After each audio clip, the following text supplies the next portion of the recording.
Now,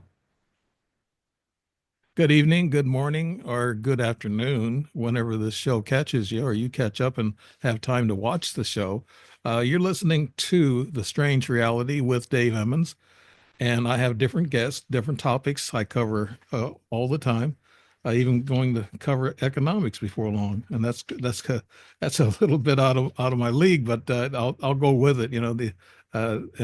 But I like getting involved in the paranormal, ETs, ghosts, Bigfoot, and cryptids, and all the like of that sort. I get involved in that, but of course my strong point is ETs, and we can have all kinds of conversation. I think on my show I played the other night is I played some videos of these drones that were flying around in New Jersey, and since I've been around ETs for some time, and I had the same car trouble here a couple of weeks ago, that my lights were all flickering and everything was going crazy, but there was nothing wrong with my car after I drove it for 10 minutes, and it never. So I think something hit that, and that's what people were talking about in New Jersey. They're having their lights flicker and they're having their clocks being changed by the magnetic energy.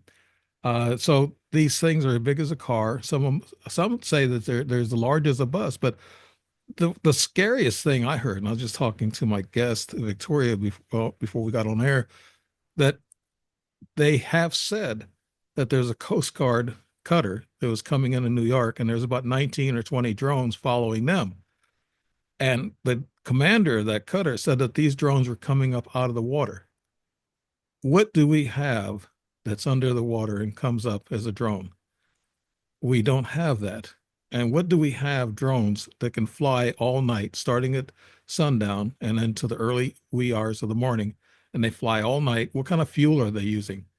Uh, that's why the military, they said something about they're afraid to fire on them because they don't know what kind of propulsion system these things have. It could be damaging to people on the ground, and that's a good safeguard. But they can have at it out there in the ocean. They can start shooting these things down. I mean, do something. There's a lot of senators and congressmen that are really up in the air about this, and a lot of people. I hope you can write in the comments, since this is pre-recorded. You can write in the comments what you think about these drones, but I think it's ETs giving us a warning. They're not going to attack and destroy us. That's one thing I don't think they're going to do. I think this is just the show of force, what they're doing. And because we've been misbehaving here with wars in Russia and Israel, and also here in the States, we can't get along, and we're facing World War III. So I think these ETs are seeing this, and they're thinking, okay, we'll just show them show them some shock and awe like we showed in Iraq, but they're showing us shock and awe about these drones. They're not drones actually. They're small ships, car size and bus size. That's what I heard, and I can only take by what they're saying. And the senators and the mayors and all of them are on board with it. That it's unusual. It's very out of the norm, and they want the military to take some kind of action. And the best way to do that is get one down and take a look at it and see what's making them tick. But that's a big story today, and that's one that I get into because I'm sitting here saying, I've been all my life believing in ETs and UFOs because I've seen them, and I've written books about this stuff, and so I'm sitting here saying, I told you so. They're there. They're out there. So that's enough for that. Okay, my guest tonight, we're going to be talking about paranormal. It's going to be about ghosts and things of that nature. Victoria Mundae. She's a writer and author and paranormal radio host. Victoria Mundae has been described as a spooky Elle Woods rolled up in a ball of sunshine. You got to tell me about what that means, Victoria. And with a dash of paranormal princess thrown into the fun, nicknamed the Paranormal Perfect Storm. Victoria is a contributing author to several literary collections, and her writings have appeared in the Paranormal Literary Journal, the Feminine Macabre, a woman's journal of all things strange and unusual. She has also been profiled in the book A Walk in the Shadows and in the TV miniseries The Shadow Dimension. Victoria's most recent books include My Night in the Most Haunted Hotel in Texas, a true story about being the only living overnight guest in an infamously haunted hotel, Tarot Reimagined. and an adult coloring book that explores the reimagination of the divine feminine and tarot. And that'd be interesting. We're going to talk about that. With hopes of helping paranormal and esoteric subjects merge into the mainstream narrative, she created the wildly popular Victoria Mundae's Paranormal Activity book series for both adults and children. Currently, Victoria is wrapping up her first volume of poetry, The Haunted Muse, a poetic journey that transcends the realms of living and the dead. In addition to writing paranormal investigations and embracing the woo woo of life, Victoria is also co host and long running paranormal podcast, Edge of the Rabbit Hole, and appears as a paranormal panel podcast on When Spirit Comes. And her website, I'll probably put this in the narrative, www.victoriamundae.com. And she also goes on to saying, let's see, I have something else here I wanted to read out uh, about Victoria. Uh, yes, she says, for the fun, I've started writing paranormal romance. It's actually Bigfoot paranormal romance. Let's talk about that. Let's just call them adult stories. Okay, we can't talk about it. This is PG rated. So I'm writing under another name, Morgan Echoes, and they are found on Amazon Kindle. I do have a trilogy out right now called The Adventures of Lucy Harrington. They are fun for all only. So they're just for fun, and the adult side of things, you can't talk about that, or can you, to a limited degree? Victoria Mundae, welcome to the show, and thank you for coming on. And Thank you. and what are you doing now? And what's up with you? What's your next steps? Oh, goodness. That's a lot. Well, first of all, thank you for having me. I'm really excited. What's going on? Everything and yet nothing. I mean, you know how it is. Yeah, I've always considered myself a paranormal experiencer, not really a paranormal investigator, although I do go on investigations for fun. So I try to live a paranormal life. I accept that the paranormal is real, that we do have these encounters. My background mainly is in the metaphysics side, not the side with the gadgets and the matching black t-shirts and all that kind of stuff. I more in quantum reality type thinking and different realms and different extraterrestrials, the galactic family who are coming to visit us, and some of us are already here. So I have everything going on, yet I have nothing going on at the same time. that's me. Usually I get so busy, like today. I got pretty busy doing things, and I had to rush here. And there's a couple of things on your file I wanted to do and didn't get to, but I think I got most of it here. Uh, Victoria, you say something like spooky Elle Woods rolled up in a ball of sunshine with a dash of paranormal princess uh, thrown in for fun. Who is Elle Woods? I don't think I've um, heard of her. Elle Elle Woods is an old Reese Witherspoon movie. I think it's Legally Blonde. And she's just a bubbly, happy person. She wears pink and she has a little chihuahua she carries with her. And that's kind of my outlook on life. I don't go into these haunted venues like, ooh, did you hear that sound? Can you knock on the wall? Can you make this meter light up? I'm just kind of busted there and it's like, hi, I'm here. And I seem to have more activity when I'm engaging and being my own self, true to my own self.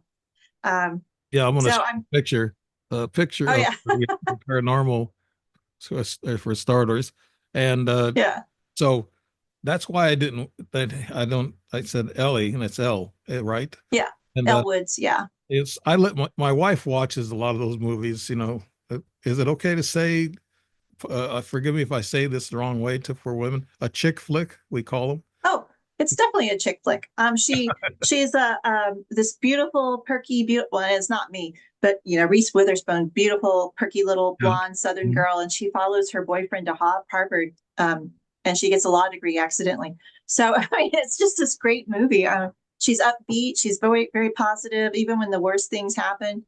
Yeah. Um, she's always upbeat. It's like, for example, about 3 or 4 years ago, I was working for an entertainment company and we were all laid off. We knew we were going to be laid off. We had like a 2-month warning. And so all the guys were looking for jobs, and it was mainly like 35 guys in the department and then 3 women. So all the men were looking for jobs, and they came up to me and was like, well, have you found anything? Have you got a lead? Do you know where you're going to go? I was like, it doesn't really matter because we're just going to die in the end anyway. And they're like, way to put a positive spin on it, you know. Yeah, But right. but I was trying to tell him, don't worry. Everything happens for a reason. When you find the job, you'll find it because you're meant to find the job.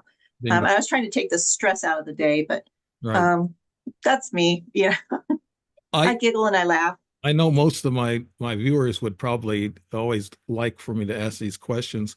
And to get a start on things, what got you into the paranormal business, Victoria? Um, I was born. I had my first ET encounter when I was about 2, and I totally remember it. Except I didn't realize it was an ET encounter. Um, we were on the edge of the rabbit hole. We were interviewing Andrea Perrin, and we were talking about the galactic family. And I started telling her about this thing that happened to me when I was 2 years old. And this lady appeared in my bedroom, and she, at that age, my realm of knowledge was basically limited to Disney movies. So when she appeared to me, she came in the light beam, and she looked like one of the fairy godmothers from Sleeping Beauty. And my mother and sister were in the next bedroom, and they were arguing and having a fight. And I was bouncing on the bed because I knew it was my opportunity to bounce on the bed and not get in trouble. And the woman showed up in the room, and she was looking over where my mom and sister were. And I could had this feeling that she didn't want to tell me anything, or she wasn't supposed to be there, or she wasn't talking, or she wasn't supposed to be there, I think is the real feeling I had. And I remember she did her hand like this, like she was doing like the peace sign, but backwards, back and forth. And she was doing to her and then to me. And she goes, "You're not like them. You're one of us." And I stopped bouncing on the bed, and I just kind of, tilted my head like a puppy dog and said, What? Because I'm 2. I don't know who this lady is. And she looks over where my mom is again. She goes, "You're not like them. You're one of us." Oh, And right about that time, the tree outside the window started shaking, and it started making the light beam again. And I look over at the tree, and when I look back, she's gone. I was like, okay. And so I got off the bed and I went and asked my mom. I said, "Mama, who's that lady in the room with me?" And she was mad. She's like, "There's no woman in the room. Just go away. And I remember that. And it's always been a message that's comforted me my entire life, because I really haven't been like everybody else. I wasn't the popular kid in the school, and I definitely was not at the cheerleader table. And I was always the little book nerd, like, "Oh, did you see Star Trek last night?" I was that kind of a person, into the film. And I have a degree in television and film production. So I was always been nerdy, technically nerdy, I guess you could say. And knowing that I'm not like everybody else, I'm like the lady who just showed up in the bedroom, has always been a source of comfort. And so when I was telling Andrea that story, when we were interviewing her, she was, "Okay, you know who that was, right?" And I'm like, "Well, Meriwether, Fauna, I don't know which one it was." And she's like, "No, that was a shape-shifting extraterrestrial. They came to give you a message." oh, okay. Oh, that's really interesting, because I have seen UFOs. I've had, missing time. I've seen UFOs. I've seen them in broad daylight, and nobody else seems to notice them. So it's always been a good message and I remember everything from when I was 2, so crisp and so clearly, that it's okay that I'm not like, everybody else. Yeah, I'm me. So Yeah. I don't know. It's comforting. Yeah. Don't ever be afraid of being yourself. That's for sure. Uh, Yeah. Now you have I know you had several books that are out of print and they're old, but there's a couple of books you wanted to talk about. Is this one of them? I guess right here. It's Paranormal That's the Activities, yeah, but that's the first one yeah, I started. yeah, okay. Um, I And, was dating this, or I wanted to be dating this very nice gentleman, and he was a vice president of some company, and he was involved, and he tried to stop human trafficking. So he was very smart, very intelligent, and I wanted to like really, really impress him. And so he, in the beginning, when you're starting to date, he's like, "Well, what do you like? Do you like this? Do you like that? What do you do for fun?" And I was thinking, I really should not tell him I talk to ghosts and dead people and go to these haunted places. I'm like, "Oh, I'm just like every other girl. I like movies. I like pizza." And he's like, "Oh, okay. What do you do for fun?" I'm like, I kept making up stuff. He's like, "Really? No, what do you do for fun?" I'm like, "Fine. I go to haunted brothels and I talk to dead people. That's what I do for fun." And I thought, that's the end. I'm never going to hear from this guy again. And he's like, "What? You do what?" And so I started telling him some of the things I've done and some of the experiences I've had. And I never find anything, even the scariest thing has not been frightening to me, because I just take a deep breath I realize that everything is a different, frequency, vibration, harmonics, and that's all it is. It's nothing evil coming to hurt me. I don't feel. I feel it's just I'm picking up on another frequency. And so I told him, and he goes, "You should write a book about these adventures." I'm like, "Well, what are you going to? It's not scary. What am I going to do? Write a book and just call it Victoria Mundae's Paranormal Activities and make it a coloring book or something?" And I started thinking, well, that's not a bad idea.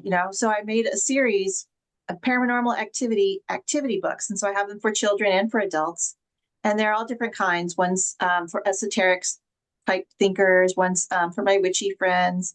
One is has sacred geometry, and then there's the kids' books. They're like, "Hey, yay, Halloween's coming!" Even though it's June, it's coming soon. So let's get ready for Halloween. So there are puzzles and games and things you can do if you're on an investigation, because sometimes, paranormal investigations go really slow. You know, so Sometimes you need something to do. so some of these activities for the children in this book are from real, I guess, as experiences that you've had, right?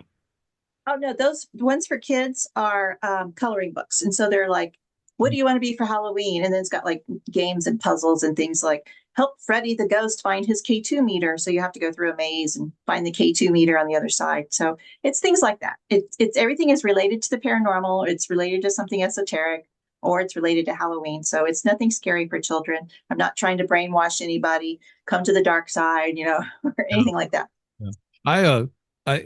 There's an answer for that dating thing. And they ask you what you're doing. If you're retired like me, and they ask me, "What do you do, Dave?" I said, "Nothing." That's when you're retired, you can actually say that, but I don't, that's not what I do. I write and I do podcasts and I work out. And for an old guy, I try to keep going, but uh, you got to keep busy when you retire. You get older, you got to keep the old mind going. And or the ETs or the ghosts or the spirits or paranormal will leave you alone if you just go flat wave. So That's true. you got to really send out signals out there that you want to listen to some feedback from these paranormal things and ETs and ghosts. So yeah, that's the whole thing is consciousness. That's what Mhm. it's all about. Now, you went from a kid's book and then you went to this book here that's let's see. I think I just got a little picture of this one. It's Yeah. the haunted hotel in Texas. Uh-huh. Uh, and you experienced some stuff. You stayed there all night by yourself. Is that what you did? Nope. That was an accident. I I listen to my intuition. I listen to the little voices I hear. And as I said before, I was laid off. So I was looking for a job. I was really depressed. I was really down. It was coming up on Valentine's Day. The last thing I wanted to do was to stay home and not have a job, not have a boyfriend. My husband's passed. No. And my little voice said, "Come on, let's go." I'm like, "Okay, well, where are we going?" And it said, "Let's go to Jefferson," which is a town up in East Texas. I'd never been there. I'm like, "Okay, what am I going to do?" And they're like, "We don't know." Like, okay. So I looked online and I found the Jefferson Hotel, and each room is themed. And there's a little description about each room, but I didn't want to see what it was because I like going in cold to see if I can figure out what the heck's going on. So I found the one. It's actually the cheapest room. So I made a reservation. I went up the Wednesday before Valentine's Day, and I get there, and it was I was in Houston at the time, so it was about an 8 hour drive. When I finally get there, they're like, "Well, come on in." They're very, Southern hospitality. "Come on in. I'll get your bags. Come on up." And so the owner of the hotel was leading me up to the room I was in. I was in room 19. So I was going upstairs, and he's a very sweet man. He goes, "So you know about the hotel, right?" I'm like, "Sorry, clueless." He's like, "Oh, okay." I was like, I'm an intuitive, and I don't like calling myself psychic because that just reminds me too much of Miss Cleo, $1.99 for 3 minutes or something. So I'd rather call myself an intuitive. And I like to see what I can pick up when I get there. And so he brought me up to the room and he goes, "So I have to ask you, why did you pick this room?" And I didn't want to sound like, Elle Woods, the blonde. I really picked it because it had the prettiest bed and it was the most reasonably priced. And I didn't want to tell him that. So I'm like, "Oh, I don't know. I like the bed in here." And he's like, "Okay, well, this is our most haunted room. We call it the bride's room or the jilted bride's room." And it turns out that there was a woman who stayed at the hotel a lot and she was going to get married there, but her fiance jilted her.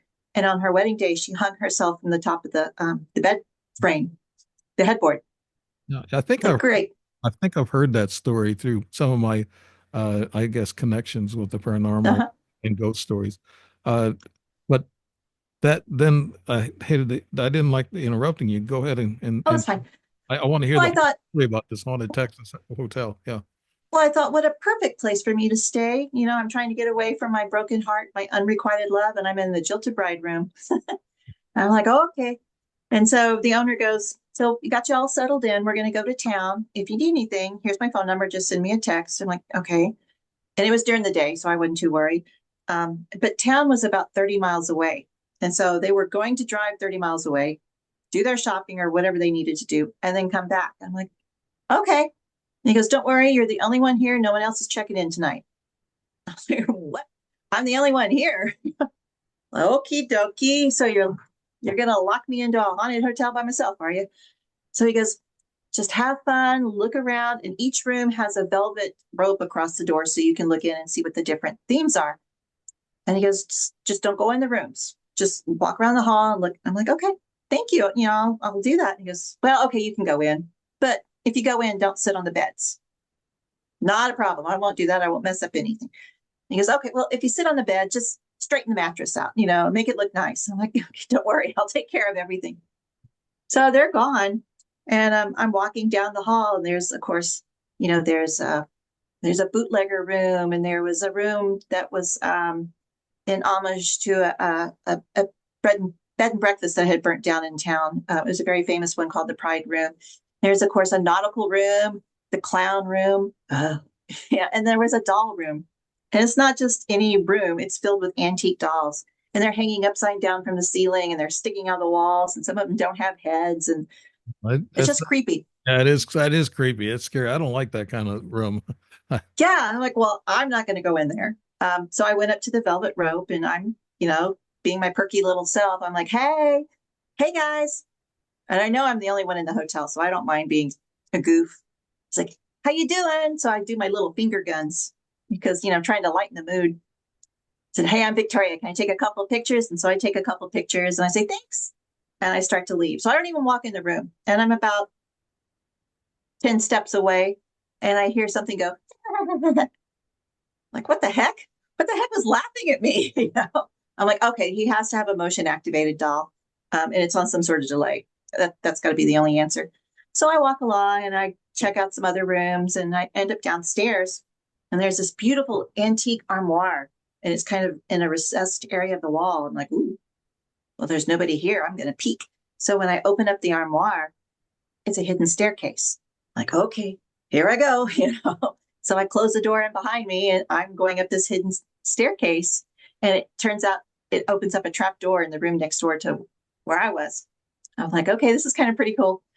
This is nice. And so I was tired by that time, and I was sitting on the bed, and I was playing on my computer, and I was emailing people and letting them know I got there safely. And I was sitting there. I knew I was totally alone in this entire hotel. And all of a sudden, the little table next to me, there's three loud knocks. Knock, knock, knock. And I just look over. I'm like, okay. I'm like, hey, what's going on? I'm waiting for something else to happen. So nothing else happens. I'm like, okay, that was very loud. That was very distinct. I heard three loud knocks next to me. I'm wide awake. And then, so I sent the message down to the owner. I figured he should be home by now, or back at the hotel by now. I said, hey, I just heard three loud knocks on the little bedside table next to me. Does that happen? And he's like, no, not usually. I'm like, okay, cool. So I asked him, he's like, how's your trip going? How's your stay? I'm like, oh, doing well. Tell me about the doll room. Which doll is motion activated? Which one starts laughing? And he goes, no, we don't have any motion activated dolls there. It's like, okay. So things like this kept happening, and it seems like the intensity was growing more and more. So to be honest, it was 29 degrees that night, and I was not going to leave because it was too cold. So there was nothing you could do to get me out of that hotel. 29 degrees in Texas. You must have been in the northern portion of Texas, right?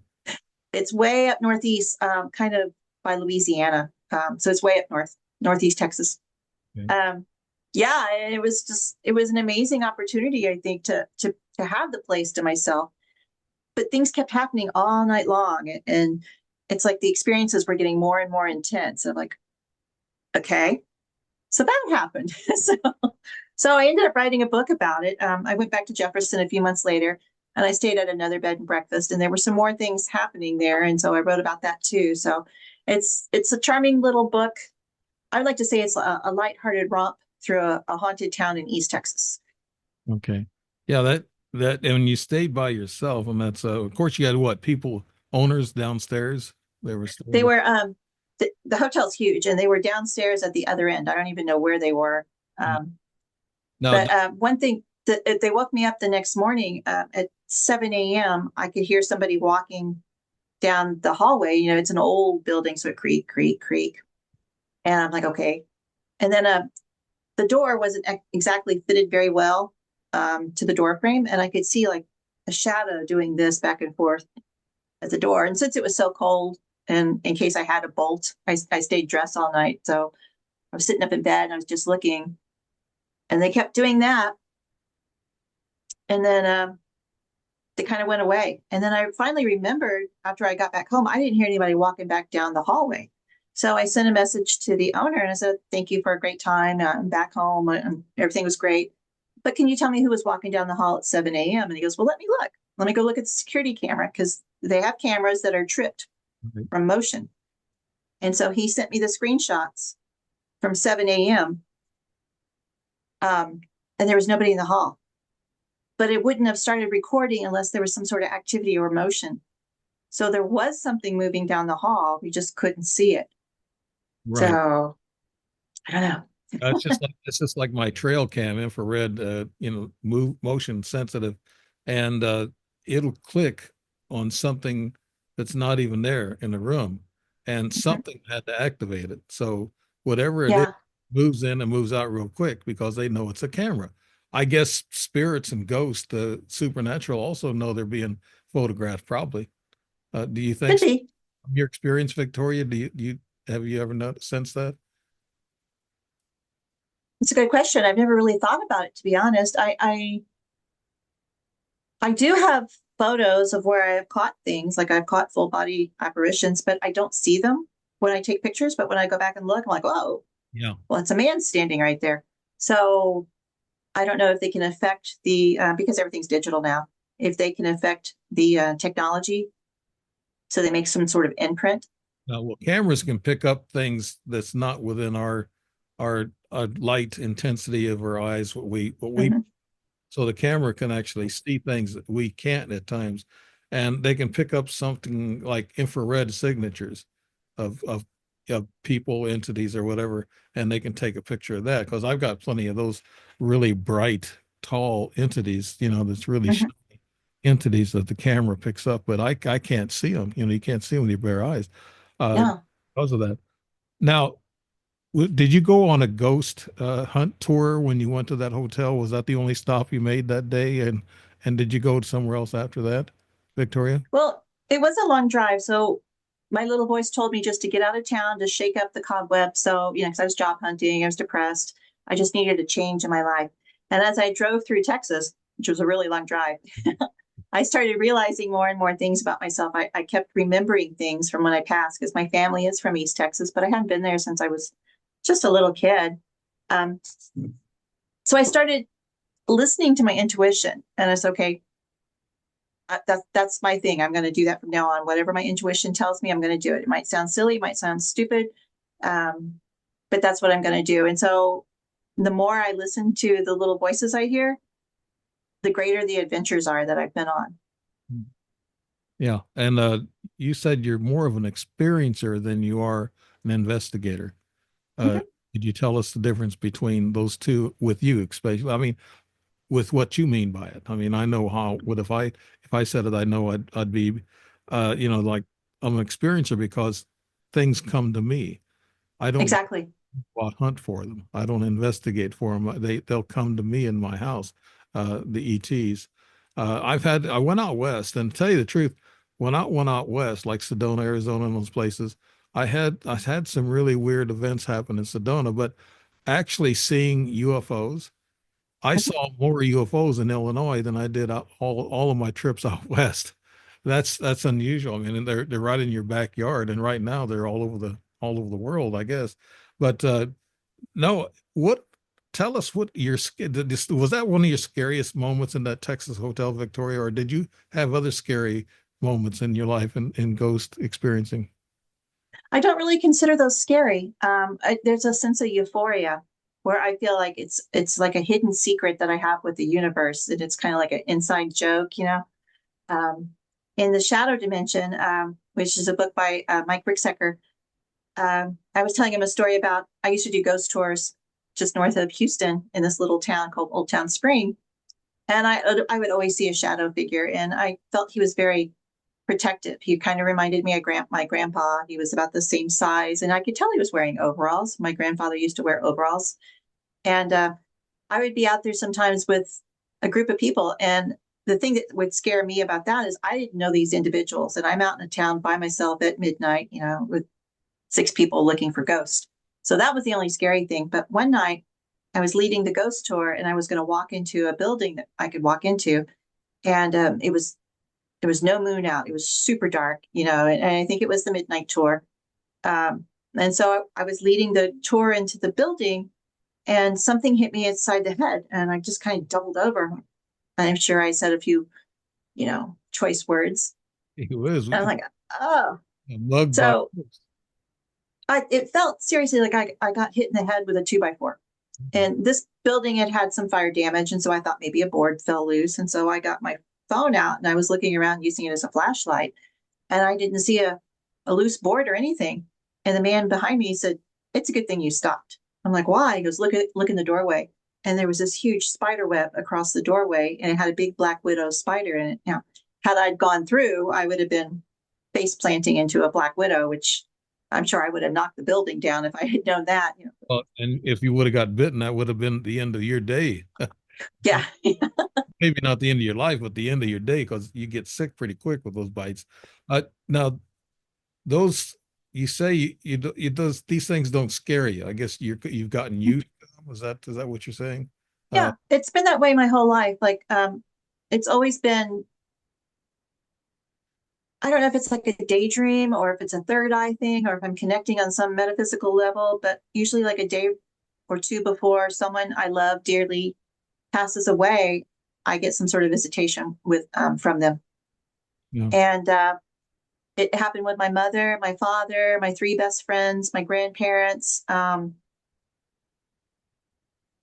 it's like I can start the mourning process um, before they actually die. So when they do pass and everyone else is falling apart, I'm a little bit stronger because I've gotten a jump on the grieving and the crying. And I forgot what I was going to say now. But that happens. And you know, when my best friend she had cancer, and I tried to get in touch with her for 3 days. Finally, her mom called me on the fourth day and said, you know, Cheryl died. On the day when I was starting to have the daydreams and the visions, she lost consciousness, and they were taking her out on a gurney, and so she fell into a coma then. That really shook me because I'm like, oh my God, this is true. You know, if everything I'm seeing and everything I'm feeling is accurate and real, that's amazing, first of all. And why can't everybody do this? So I don't know if it's because I stay up in a higher vibration, or at least I try to. It's that old Elle Woods, you know. Um, but I've gotten used to these kind of things. I mean, I've seen UFOs, I've lost time, I see ghosts all the time. This house, my little voice told me to get up and move. So I moved to Central Texas in the middle of nowhere. Literally, I'm in a little country town. And wouldn't you know, I picked a house that was active. So I'm just renting this house for now. But, you know, I see shadow figures all the time. The cat freaks out. He sees things all the time. There's knockings. I thought it was the house settling. And a friend of mine goes, "I just heard knocking in your room over there." I'm like, "Well, that's just the house." He's like, "No, it's in sets of threes." Yeah. I'm like, "Oh, Could you tell me or explain that to me? I had a brother that passed away about 7 years ago, and I was at my mom's house and at the bathroom, and I heard three loud knocks on the door. And my brother used to do that to make sure nobody's in the bathroom so he can come in. I come out and ask my other brothers, I said, "Did somebody go to that door while I was in the bathroom there?" They said, "No." And I said, "I heard three loud knocks." And they said, that's my brother. That's his signature oh, knock, so it was him. So is it always three knocks, Victoria, that these ghosts or paranormal entities do? Is it always three knocks? And what does it mean? three knocks? I've heard many things. From living here, it's not always three knocks. Sometimes it's just a loud knock. Mhm. It took me a long time to realize I'm in a house because I used to be in a townhouse. We'd share walls, and you'd always hear doors slamming and stuff. And I was here probably 6 months before I realized, oh, I'm hearing doors slam, and I'm the only one here, so there should be no door slamming. It's like, okay, well, that's a little unnerving. Um, but I've heard that the three knocks could also represent the Holy Trinity, Yeah. that it's a mockery of a form of religion or something, if it's something it's not of good intention, which I choose not to believe in that. I know there is evil in the world, but I choose not to draw that in. So that's why I try and stay in a higher vibration. I wear moldavite and Libyan desert glass to keep me in that little Snow White, hi ho, type of vibration. So I think that does help with protection to a degree, Have you ever carried because an entity with you, one that attaches to you? Have you ever had any attachments, Victoria? one time, and that's all it took. It was literally my first ghost tour that I did out in Old Town Spring. And I came home and it was almost midnight. And because we lived in apartments, I had always locked my bedroom door. So it was my daughter and I, and she would lock her door. I would lock my door. And then right at midnight, my door flung open. And I was like, what the heck? How could that happen? And I was like, brushing my teeth or something. And my bedroom door flies open. I was like, it was locked. And in the hallway was a cat. It was just sitting there and it was looking like it was scared. And then a couple of days after that, I felt like something was on the third step because we lived on the second story. Something was on the third step before you get to the top. And every time my daughter and I would get there, we would trip. And it was just so weird. It was always that one step. So I forgot who. Someone gave me a little card. It might have been a picture of Jesus or something. I'm not sure. Or a saint. I can't remember now. It was so long ago.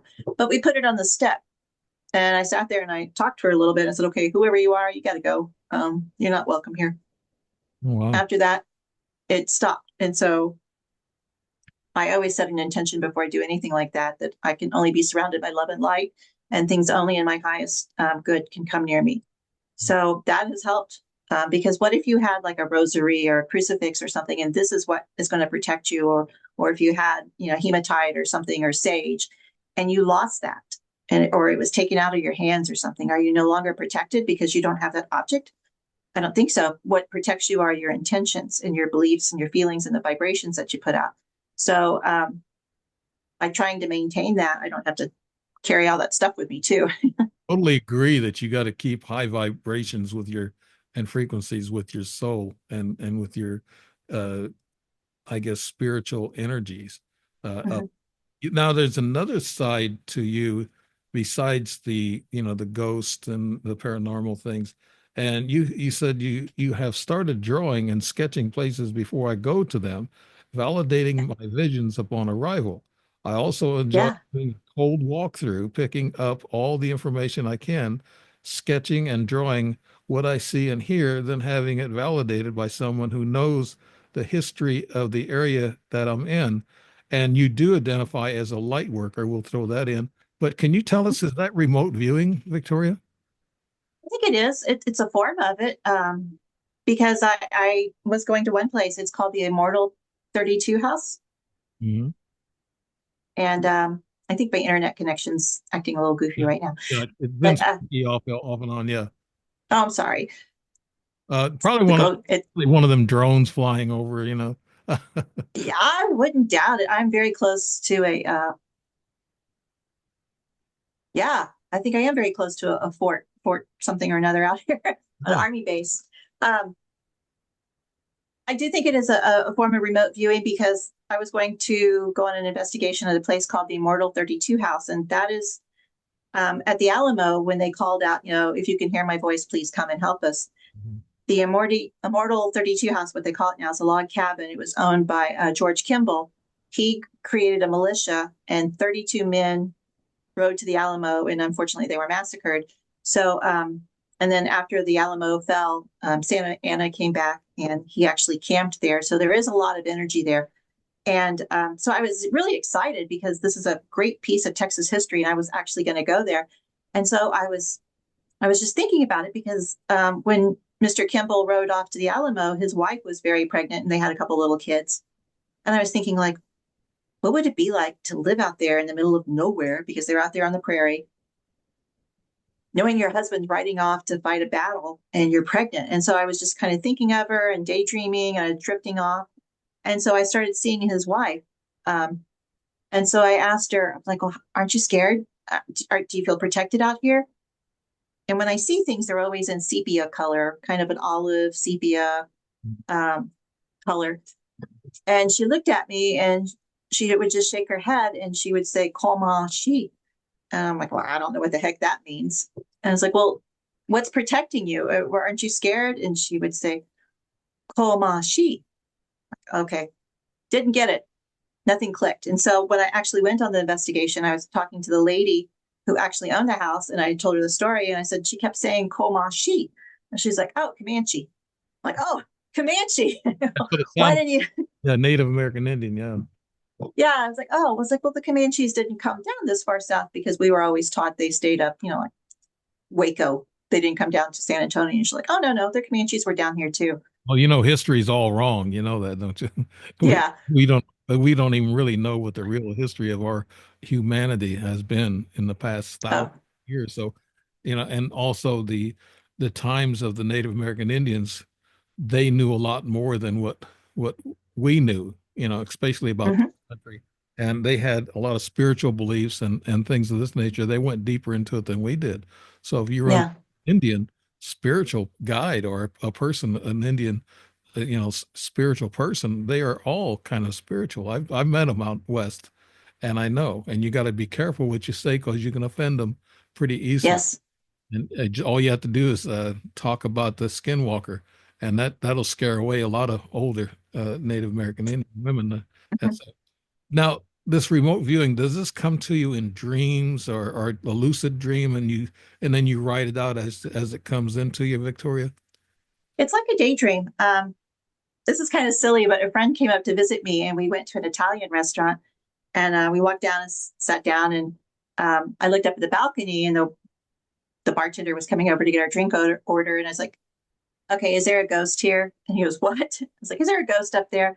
He's like, yeah, there's a woman up there. I'm like, okay, because I'm seeing a woman. And he's like, yeah, sure. What would you like to drink? And so he takes our order and he comes back and I said, okay, were you just trying to placate me? You were just trying to pacify me, right? Or is there really somebody up there? And it's like, no, there really is somebody up there. And he starts telling me a little bit about it. And so I give him my business card. I'm like, well, if you need somebody. So the GM comes over and she goes, so I hear you see dead people. I'm like, well, okay, yeah. And she goes, would you like to come back and investigate? Yes. And so the next night she let us in. So we got there about an hour early so we could have some dessert. And so I sat there with my little notepad and I just started writing down everything I was seeing, everything I was picking up. It's like a daydream. It's actually, if you take like a negative, like an old film negative and put another negative in front of it, you can see both images, but you can't see either one clearly. And that's what it looks like when I'm seeing these things. And so I'm just writing down everything. I'm drawing things out. I'm drawing 2x4s with ropes hanging down and just all this weird stuff, it's just whatever's coming in. And so when the GM came up later, I said, okay, this is what I picked up. And so I start rattling everything off. And she's like, yeah, that happened. That happened. Yeah, somebody fell out the window. That's right. And so, and then I have this weird drawing of two by fours with a rope hanging down. And so the guy that was with her goes, oh, you mean like this? And he opens the closet door. There's the exact picture I drew. And I was like, yeah, like that. I said, but what I saw it was during Prohibition, they could like put illegal booze or something there and like pull it upstairs, or hide it up in the wall somewhere so it wouldn't be seen. Um, so I mean, it's just I think when you learn to connect with the higher realm, and I just choose to stay there, it's just so much easier.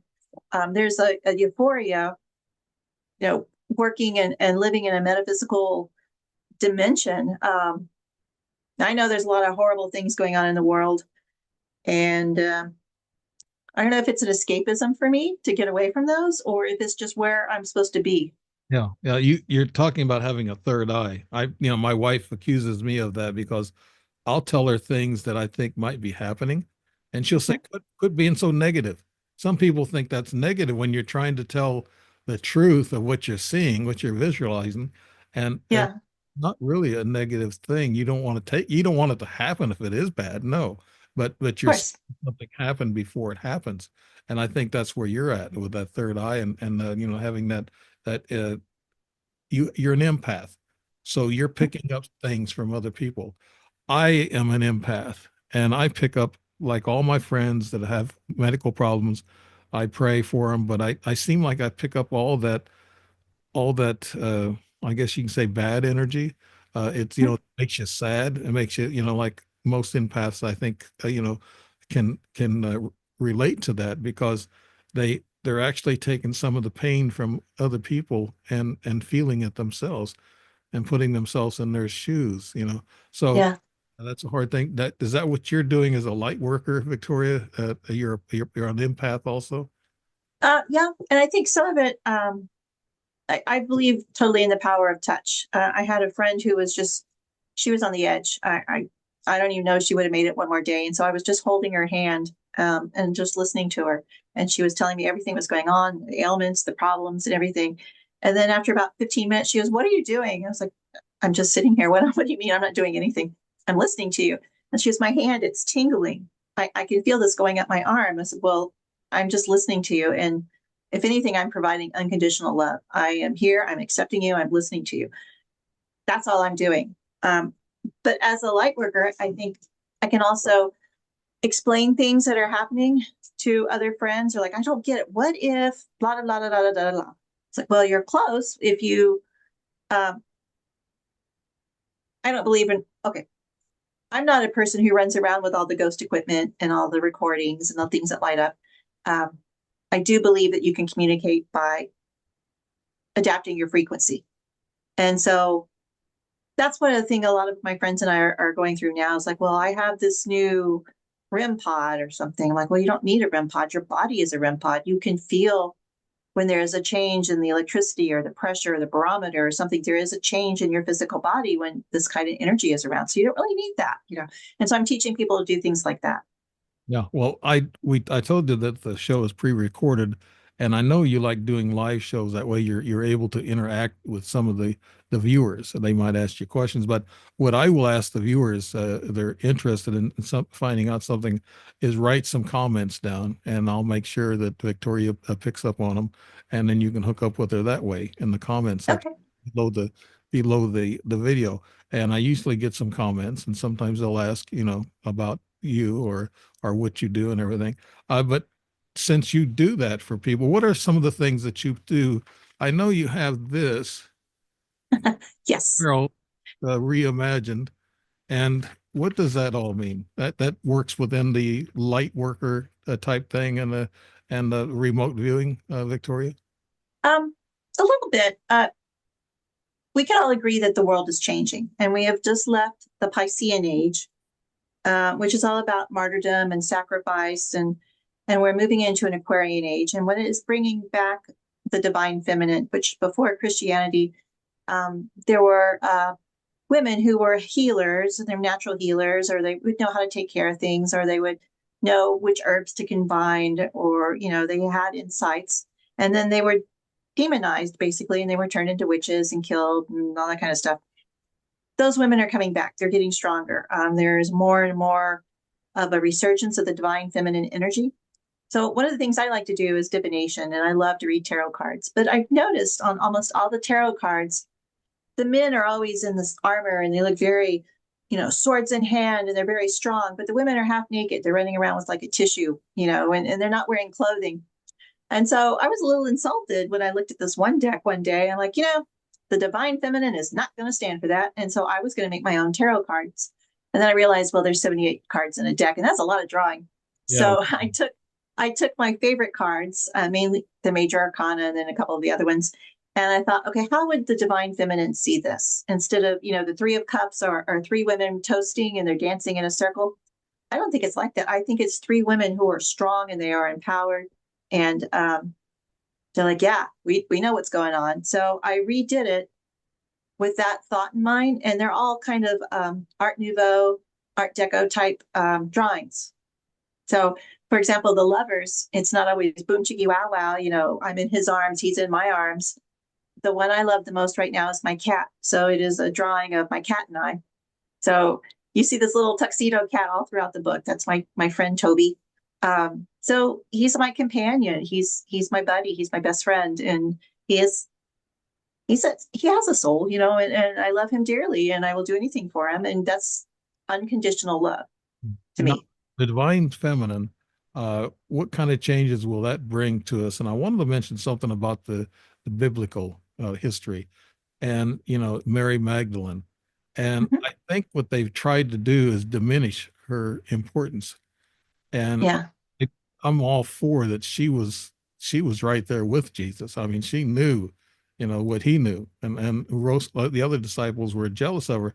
So, and I think women throughout history, and I, what happened in 325 AD, Constantine, when he changed things around in the Bible, they seemed like they wanted to get the women out of the scene and just have the men in there, and Hmm. that's cheating. That's not the real Bible, not having the real truth about women. You have Cleopatra, you have these very strong women in history and thousands of years back, even in biblical history, you know, Hmm. and the divine feminine needs to be. I am in agreement. I think equal rights for women. I think in history Right. cheated, from those they're I've always known that women were intelligent. I'm just not saying this. My wife's not here, so Well, she, there's a duality in nature. You have to have yin and yang. You have to have black and white. You have to have male and female. There's a balance.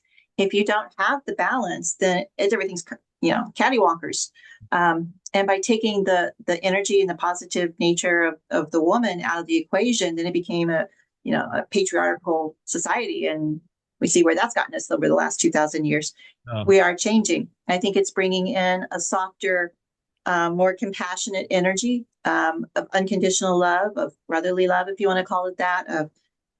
I hope and pray that nations can stop fighting, and they can find a balance somewhere.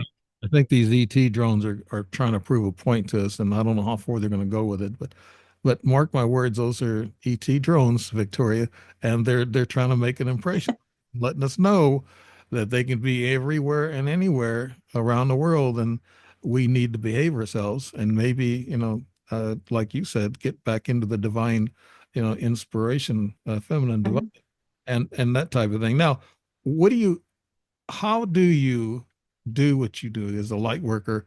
Do you have any, I guess, any examples to tell people how they can become a light worker or be more intuitive or get into tarot readings and things, Victoria? Is there any hints or any suggestions you can give people? I know there's a lot of You people. just you just got to jump in. The hardest thing I ever had to deal with is trusting myself. I'm like, is this real? Is this accurate? Am I seeing the things I really see, or are they true?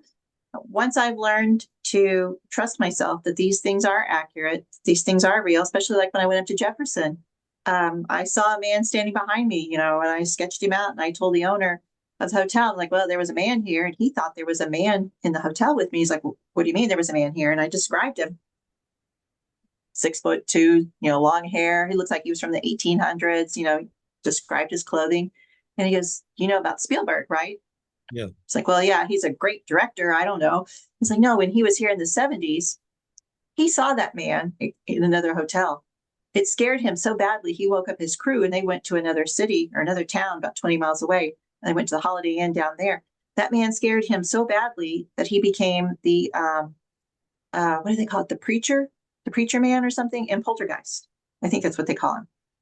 I'm like, well, who the heck was that? And I'm looking on my phone. I'm like, that's the same man I saw. So it turns out he was a man that was gunned down in the street right in front of the hotel. They did bring him in. He died there. I don't know which room he died in, but he hangs around in Jefferson still. So learning to trust that what I saw was real and legitimate was the hardest thing I've ever had to do. And so a lot of times my little voices are telling me to do things. I'm like, oh, that just sounds stupid. I'm like, well, you haven't led me astray yet. So I'm going to do it. So, yeah. you have to listen to the voices when you hear something. It's just like 2 weeks ago when it last happened to me. When my car was going bonkers, a voice told me to go ahead and drive the car. It'll be all right, and I did. Mhm. 10 minutes later, the car was fine. It went all the way back to normal, and haven't had a problem since. So I guess what do you do like in your services for people and helping people, tarot readings and light work? What can you do? Like if a person, like if we were live, I would, and sometime I'll have you on. I am doing a live show on Oracle Talk Oh, Radio.com. nice. So I'm doing that. So that's once a week. But that live show went in yesterday. But I I want to do more of that live and have interactions with the guests and the people. But like I said, there's comments that they can make. Now, what do you do? What can you do for a person? Like, say, if they tell you, well, let me just bring up an example, since I'm the only one here talking to you here. So, uh, like say if there's a bad spiritual thing that happens to people and it keeps coming back to them, like they see a shadow and it scares them, they want to get rid of it. How do they shake away from that, Victoria? Like explain to them what is a shadow? Why is it making you afraid? Has it done anything? Has it made any aggressive moods towards you? If it has, there are things you can do to make it go away, mainly shifting the vibration of the house. You can hit like a brass bowl, like the singing bowls. You can go along and tap that, and that puts a vibration out in the house. It's a very high harmonic, and it's basically like rebooting a computer. You're rebooting the atmosphere, you're rebooting the earth. But one of the things I like to do is people come and they'll have a problem or something, and basically I listen and I give them, you know, unconditional love, and I listen to them totally and I believe them, and I let them know where you're not crazy. This is what's going on in the universe. And I love astrology and I'm following astrology like crazy. Um, and the first big UFO event's not till the end of 2026, going into 2027. so So that's what everyone is saying now. All the psychics and all the, I've been saying that for about 3 years now, but I'm hearing more psychics and more astrologers say that it's when Neptune and Pluto are conjunct in Gemini, and that's coming up in about a year. Now, So, there's a picture to your right, in the back. It's a darker picture. It looks like a cross, and there's something that's orange in the back of it. It keeps flickering. Is there a light there? oh, I have a candle back there, Oh, like right there. Okay. it keeps flickering. I thought it was in the picture itself, or it could be, Oh, you could have some energy in your room going on. that it wouldn't be the first time. It's I was doing a podcast with some friends. It was their inaugural podcast, and so we were all excited. We're woo, yay! We're going to do a podcast. We all have earbuds in, so the audio from the computer is not coming through. It's all in our head. So we're all just chatting, and all of a sudden there's this horrible demonic sound. And I don't believe in demons. I believe in evil. And we all look at each other and like, did you do that? No, no, it wasn't me. And my cat even heard it. So it must have been in my room because he went running out. I was like, well, I think that's me. It's What one do of you my little ghosties. what do you do on your podcast? I mean, you take questions from people, and you talk about things. What are some of the things you talk about, Victoria, on your podcast? Talk about your podcast a little bit. Okay. Well, Mike Bricksecker and I do Edge of the Rabbit Hole. We'll be live next Wednesday. I have no idea. Oh, I'm the guest, I think. I think we're telling Christmas stories. Um, but we used to do it weekly. And then it changed formats a little. We took a break and now we just go once a month. And so we interview authors, paracelebs, if you want to call them that, people in the field, and we just chit chat with them. Like last month, we had Shane Pittman on. We talked to him about his experiences and the Holzer files, and he's starting up a new streaming service called Beacon. So we talked to him about that. But we have a lot of authors on, quantum physicists, just researchers. It's just everything in the paranormal. So it's a lot of fun. So you can find us on YouTube. Usually the third or fourth Wednesday of the month. Just Edge of the Rabbit Hole is our channel. And where's the best place to get a hold of you at? On your website, I mentioned earlier, and I'll probably put that in the narrative, and your podcast. I never check that. You never check I never check that. You can just send me a message through Facebook on Messenger or something. Or I do have a business page. It's just called Victoria Mundae's Paranormal Activity. It's on Facebook. So you can send me a message there. Okay. I'll put that in a narrative. And can you believe an hour has already passed? No It's way. it, Oh, so yeah, and and that's why I was asking you more and more questions to kind of get you through to this hour. So, but I enjoyed having you. Is there anything that you can tell people right now what's going on with all the chaos? What yes. no, okay, go ahead and take this minute or two to tell people, Victoria, what they can do. Um, we are going through a troubling time last 4 or 5 years. It's called the Pluto return, and Pluto is an outer planet. And basically, what it is, it's like a cosmic nurse coming along and ripping a band-aid off your boo-boo, and it's taking the scab with you, and it hurts, and we're going to cry, but it's going to heal. So the incoming, and I'm trying to stay away from politics, the incoming administration has a duty, and they are dismantling the current structures of our political system. But that needs to happen in order for us to grow. When you rip things off, the boo-boos get some air. You can put some little peroxide on it, slap a new Band-Aid on it. We're going to grow and we're going to heal. So even though it looks sometimes like it's really bad, or it's really, how can they do that? Or how can this happen? Or how can that happen? Why isn't this happening? Just remember, we're going to get through it. It's going to be fine. It's going to hurt a little bit, but that's growing pains. We are growing as a country. We're growing as a civilization. So we're We're growing as a world. going through the matrix. Now I see a little Uh-huh. orange light to your right. It goes on around the floor and around. Is there something that orange? Oh, yeah, it's my cat Disco. Sorry. Oh, there it is. There, I have I love my cat, so I have different little lasers that go off different times. I usually turn that one off. I'm sorry. So it keeps him occupied. He'll be sitting there and all of a sudden the light goes off and he's What's the name of this podcast so people can tune in to it? edge of the rabbit hole. Edge of the Rabbit Hole. Okay. We have a Facebook page there too, and usually I try and post something there, or Mike will like join us tonight. We're going to have so and so. Yeah. But I think next Wednesday we're just going to tell Christmas stories. All right. That sounds fun. Christmas stories. We're back to doing Christmas stories. Everybody out there, please take a listen to what Victoria Mundae has to talk about. And actually, if you have any questions for her, put it in the comments and I'll make sure she gets them and I'll get it to her Facebook page too. And I want to thank you, Victoria Mundae, for being on the show on the Strange Reality with Dave Emmons. Thank you so much for this past hour. It's been fun. And Oh, thank you. good night to you. And it's been interesting. And good night to everybody else out there. Bye bye.